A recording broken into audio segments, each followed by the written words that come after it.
করতেছে, উনি জবাবদিহি কেন করবে না? এই জবাবদিহি গুলো সবগুলোরই ধারাবাহিকতা হচ্ছে হাদির এই মৃত্যু। এবং হাদির মৃত্যুর থেকে সবচেয়ে করুণ হচ্ছে যে আমরা বাংলাদেশি আমাদের বাংলাদেশে হত্যা করে ইন্ডিয়াতে জেলের মধ্যে সে সুন্দর টিভি দেখতেছে, রিমোট কন্ট্রোল তার হাতে। এটা কিভাবে সম্ভব হয়? এটা ইন্টেলিজেন্স অর্গানাইজেশনের কোন ধরনের সম্পৃক্ত ছাড়া এটা সম্ভব নয়। এবং সেটাই যদি মমতা ব্যানার্জি বলতে চেয়ে থাকেন, আমি ধরে নিলাম যদি উনি ওইটাই বলতে চেয়ে থাকেন, আমি তার সাথে 100% একমত।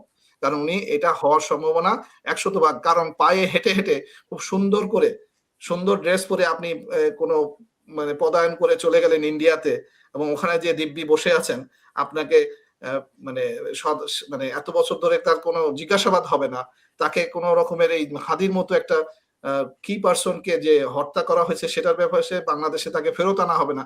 কোনো একটা পত্রিকাকে দেখতেছেন এটা নিয়ে লিখতে, পত্রিকা মিডিয়াগুলো সবগুলো হচ্ছে অন্ধ ভক্তর মতো শুধু ওই জব করে যে রাজার মানে রাজত্ব, রাজার নিয়ে কথা বলা। রাজার বাইরে কি যে দেশের প্রত্যেকটা মানুষ, তারা যে তাদের কষ্ট বেদনা দুঃখ এগুলো যে এক একটা সাবজেক্ট, এগুলো তারা ভুলে যায়। এই শব্দগুলোকে তাদের কাছে কোনো শব্দ না। তারা মনে করে যে এই চামচাগিরি করে এবং এইভাবে জীবনযাপন করে যাবে। যেমন আমাকে চাঁদাবাজ বানানো হয়েছে, কোন পত্রিকায় দেওয়া হয়েছে? কালবেলা। কালবেলা পত্রিকার সম্পাদককে একজন কমপ্লিটলি রয়্যাল এজেন্ট। এটা আমরা বাকি সম্পাদকরা মিলে কেন এটা আন্দোলন করে না? কেন তাকে এই দেশ থেকে ভাগানো এখনো যায় নাই?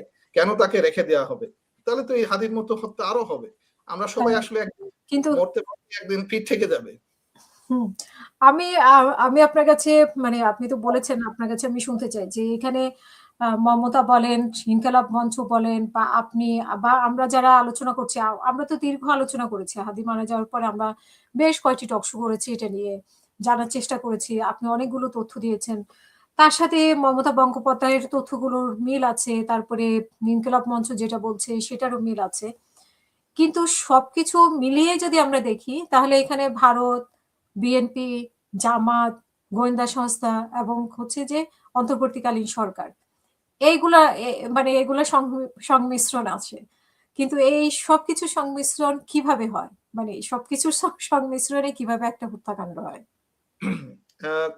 খুব কারেক্টলি একটা কোশ্চেন করেছেন, আপনাকে অনেক ধন্যবাদ। কারণ আপনি দেখেন এই যে কোনো হত্যাকাণ্ড কেন হবে, মানে হত্যাকাণ্ডর তো দরকার ছিল। একটা লোককে রাজনৈতিক ভাবে সে একটা মানে এমপি পদে দাঁড়িয়েছিল, এমপি সে ভোট পেলে এমপি হবে, না পেলে হবে না।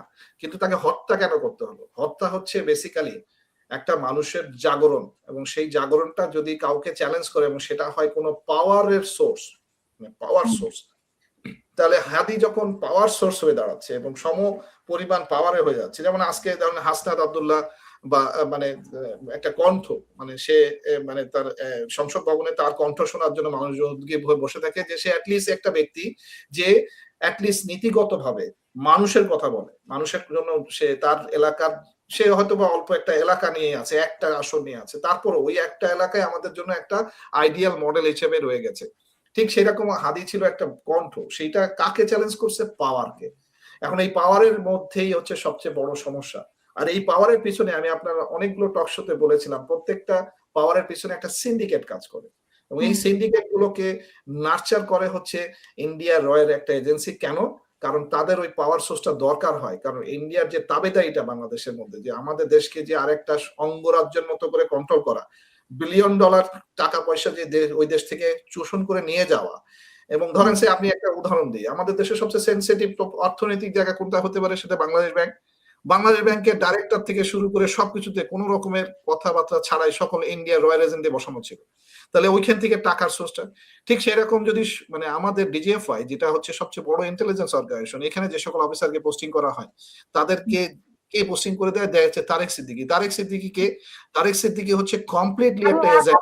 তারেক সিদ্দিকী নিয়ন্ত্রণ করছে মানে বাংলাদেশের।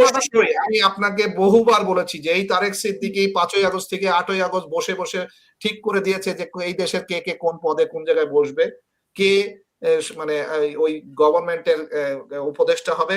এই তারেক সিদ্দিকী হচ্ছে সেই ব্যক্তি যে এই বর্তমানে আর্মি চিফকে বলে দিয়েছে যে প্লেন লাগাও, ওই বুবুকে ইন্ডিয়া পাঠাও। He is the guy, he is the extreme power holder.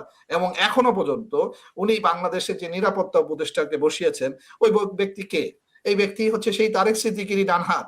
এবং তারেক সিদ্দিকী এইভাবেই প্রত্যেকটা জিনিসকে কন্ট্রোল করতেছে। যেমন টাইগার আইটি নামক কোম্পানি বাংলাদেশে যে ন্যাশনাল আইডি কার্ড সেটার যে ডাটাবেসটাকে ব্যবহার করে যে ইন্ডিয়াকে দেয়, এবং তারা যে এই ডাটাবেসকে বিভিন্ন জায়গায় ডাটা বিক্রি করে, এটার যে আমি 2014 সালে বলতে যে আমি রসায়নে পরে গুম হই, তো সেই টাইগার আইটি কোম্পানি এখনো বিএমটিএফ এর মতো আর্মির কোম্পানির মাধ্যমে কাজ করে। কিভাবে সে আমাদের ডাটা কন্ট্রোল করে? কারণ হচ্ছে এই তারেক সিদ্দিকী হচ্ছে সেই কোম্পানির মালিক, এবং এই কোম্পানিটাই দেখেন সেই আবার আধার কার্ড মানে ইন্ডিয়ার যে ডাটাবেস সেটাও এই টাইগার আইটি কোম্পানি। এই কোম্পানি হচ্ছে নেপালের ডাটাবেস দেখে, এই কোম্পানি হচ্ছে ভুটানের ডাটাবেস দেখে। তার মানে হচ্ছে একটা কোম্পানি, তার মানে এইটা হচ্ছে রয়ের একটা পরবর্তী যে এআই জেনারেশন আমরা যেমন আজকে বলি। যেমন ধরেন আপনি যদি আজকে আমাকে কি করা হয়েছে, আমার এই যে ফেসবুকের হ্যাকের একটা গল্প বলি। আমার ফেসবুকের যে 50টা হ্যাকটার মধ্যে কি করছে, আমার মোবাইলের নামে তারা আইডি থেকে চেঞ্জ করে আমাকে জন ব্রাউন বানাইছে, যাতে ফেসবুকে যখন নামটা উঠবে তখন আমি যখন ওখানে বলবো যে আমি মেহেদী, তারা আমাকে ওখানে আইডেন্টিফাই করবে না। এই কাজগুলো করতে গেলে ন্যাশনাল আইডি কার্ডের সাথে একটা লিঙ্ক থাকে, তার মানে ওই ডাটাবেসটা তাদের হাতে, তারা এগুলো বসে বসে করতে পারতেছে। আর আমরা কারা করতে দিচ্ছি? আমারই কলিগ, আমারই কোর্সমেট মনে করেন, যেখানে এনটিএমসি তে বসে আছে সেই এটা করে দিচ্ছে। কারণ কি?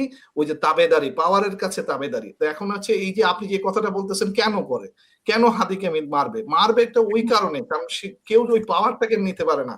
যেমন এখন তারেক রহমান সাহেব যদি দেখে যে আমার থেকে পপুলার হয়ে গেছে হাদি, উনিও মনে মনে ভাববে যে হ্যাঁ মরুক।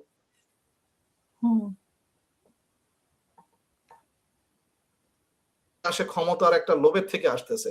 এই লোভটা যখন ততদিন থাকবে, ততদিন ধরে এই পাওয়ার সোর্সের লোভের থেকে বেরোতে পারবে না। তো হাদির মতো ব্যক্তিকে মৃত্যুর মুখে ঠেলে দেওয়ার মূল কারণটাই হচ্ছে বেসিক্যালি হচ্ছে এই পাওয়ার গেম। এবং এই পাওয়ার গেমের পিছনে যে ওই যে বললাম যে তারেক সিদ্দিকীর মতো লোক, এই ধরনের লোকগুলো যারা আছে তারা সব সময় এই এক ধরনের কারাপশনের সাথে জড়িত। এই মূল জিনিসটা হচ্ছে টাকা, টাকায় তৈরি করে পাওয়ার, আর এই পাওয়ার গুলোকে রাখার জন্য তখন এই ধরনের সাধারণ যারা একজন মানে দলনেতা হইতে পারবে, একটা দেশকে পরিচালনার জন্য মানুষকে একটা ভাবনার মধ্যে নতুন নিয়ে আসতে পারবে, দেশপ্রেম আনতে পারবে, এই ধরনের মানুষগুলোকে তারা দেশ থেকে বিতাড়িত করবে অথবা মেরে ফেলবে, এটাই হবে তাদের কাজ। এগুলো হচ্ছে পাওয়ারের খেলা। এই পাওয়ারের খেলার মধ্যে এখন বর্তমান তারেক রহমান সাহেব সর্বোচ্চ পাওয়ারফুল আছেন। এখন উনি পাওয়ারটাকে কিভাবে ব্যবহার করবেন এটার উপরে নির্ভর করে হচ্ছে আমাদের পরবর্তী অ্যাকশন। উনি যদি সঠিক বিচারটা উনি জাতিকে দিয়ে জাতির একজন দলনেতা হয়ে যেতে পারেন, এবং উনি সকলের মন জয় করতে পারেন, সেটাও করতে পারেন। আবার উনি যদি সকলের ওই ক্ষমতার আষ্টে পৃষ্ঠে ওই যে স্বরাষ্ট্রমন্ত্রী সালাউদ্দিন হাতে, যার যে সালাউদ্দিনকে প্রকাশ্য সবাই বলতেছে যে একটা রয়্যাল এজেন্ট, তার মতো ব্যক্তি ওই যে কমেন্টস করছে মমতা ব্যানার্জি নিয়ে, তার সে তো করবে। এটা তো মানুষ, সে করার আগে মানুষ ট্রল করে যে হ্যাঁ ও করবে, কারণ ও তো যে ও যে একটা এজেন্ট। আমি তো আপনাকে বলে দিয়েছি 2008 সালে তার বাচ্চা, তার ভাইয়ের বাচ্চা মানে কক্সবাজারের স্কুল থেকে টিসি নিয়েছে ইন্ডিয়ার শিলং এর নাম দিয়ে। তার মানে কি সে তো 2006 সাল থেকে সে শিলং এ থাকে। তো তার শিলং এ যে ওই বসবাস করা, এগুলো তো প্রমাণিত, এগুলো তো অপ্রমাণিত কিছু না। এত কিছু পরে আমাদের দেশ হচ্ছে নির্লজ্জ একটা জাতি। আমরা আসলে খুব ভীতু জাতি, কারণ আমাদের আসলে এটা কাউন্টার করার মতো সাহস এবং এই মানে এগুলো আর কিছু নাই। আসলে আমরা মাজা ভাঙা একটা জাতি হয়ে যাচ্ছি।